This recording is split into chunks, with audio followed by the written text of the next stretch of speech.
কালিয়াগঞ্জ ব্লকের মালগাঁও অঞ্চলের মহেশাডাঙ্গি junior high স্কুলের লাগোয়া একটি কারখানা নির্মাণের জন্য জমি ঘেরা দেওয়া হচ্ছে। প্রধান শিক্ষিকার দাবি, যাতে বিদ্যালয় লাগোয়া কোনো কারখানা নির্মাণের অনুমতি না দেওয়া হয়। বিদ্যালয়ের পাশে কারখানা নির্মাণ হলে বিদ্যালয়ের পরিবেশ নষ্ট হবে।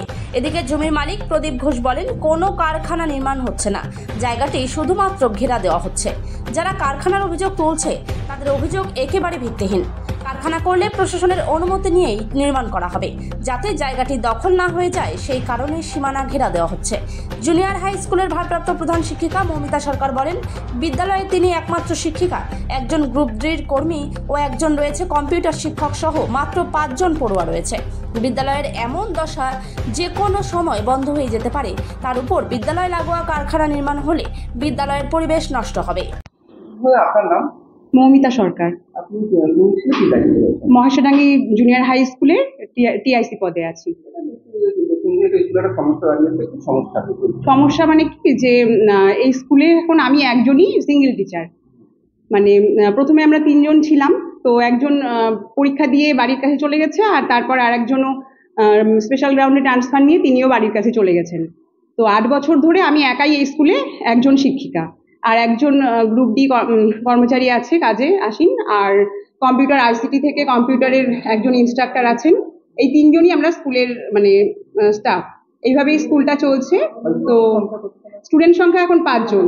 মানে যেহেতু এতদিন ধরে এই একজন টিচারের উপরে ভরসা করে মানে গার্জিয়ানরাও ঠিক মানে পাঠাতে চাইছে না, এই করে এখন ক্লাস 6 এর একজন, 7 এর 2 জন আর 8 এর 2 জন, এই করে টোটাল 5 জন ছাত্রছাত্রী নিয়ে স্কুলটা চলছে।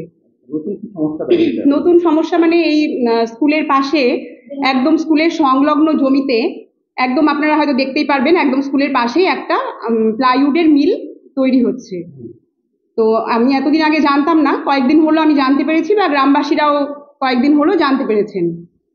তো একটা স্কুলের মানে আমার যতদূর জানা ছিল যে একটা স্কুলটা চলছে এখন, মানে এই একটা স্কুলের পাশে কখনোই কোনো ইন্ডাস্ট্রি গড়ে উঠতে পারে না, এটা আমার জানা ছিল। তো জানি না কি হিসাবে একটা স্কুলের একদম সংলগ্ন জমিতে কি করে একটা প্লাইউডের মিল তৈরি হয়, এটা আমার জানার বাইরে।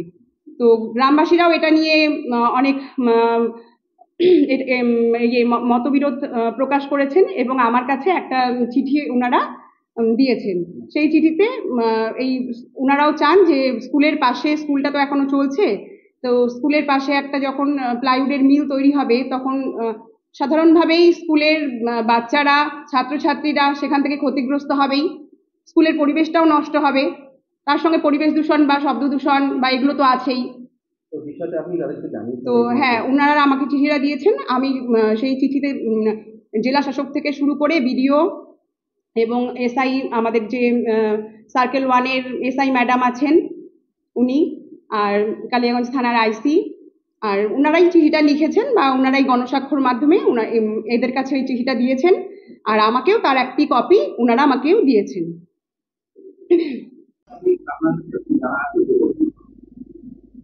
প্রাথমিকভাবে ওখানকার শিক্ষক শিক্ষিকা এবং গ্রামবাসীর কাছ থেকে অভিযোগ এসেছে, তাতে দেখা যাচ্ছে একটা অবৈধ নির্মাণ হচ্ছে।